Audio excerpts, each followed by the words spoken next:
Hi, Jeff. Yes, I have a story to tell that should be unusual, but it actually happens more often than you think. And it has to do with what I call property type confusion. So here's the story. I was referred to a prospective buyer by an agent to pre-qualify her to buy a condo. I had heard of the name of the development before, couldn't recall if I'd made a loan in there, and I'd asked for the address. I looked up the listing, and sure enough, it was being marketed as a condo.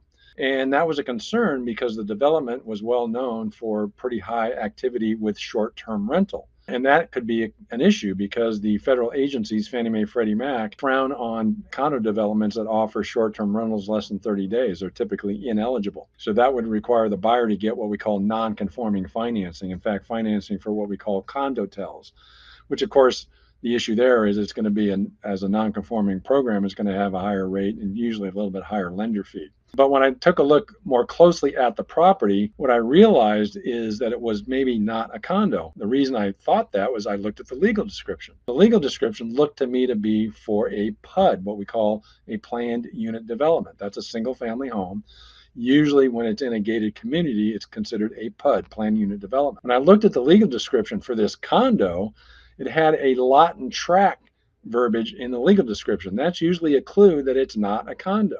Condominium legal descriptions usually will have some verbiage about having a fractional percentage of ownership of the common areas. This didn't have that. So I first went to the buyer's agent, who then went to the listing agent because I was challenging the property type.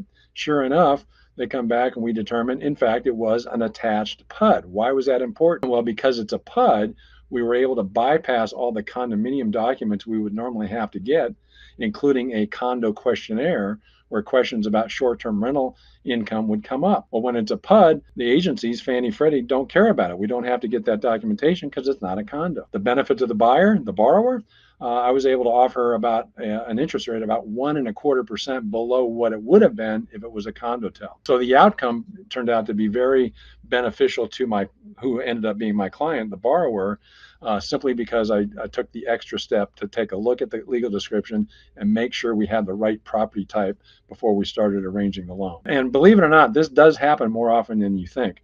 I've seen listings more than once and sometimes several times where the property is being marketed as a condo when it actually is a PUD or an attached PUD. So people should always keep that in mind because it can make a big difference in your financing terms. My name is Art Alvarez with Mortgage Works, where we have the answers and they're on the house. So long, take care.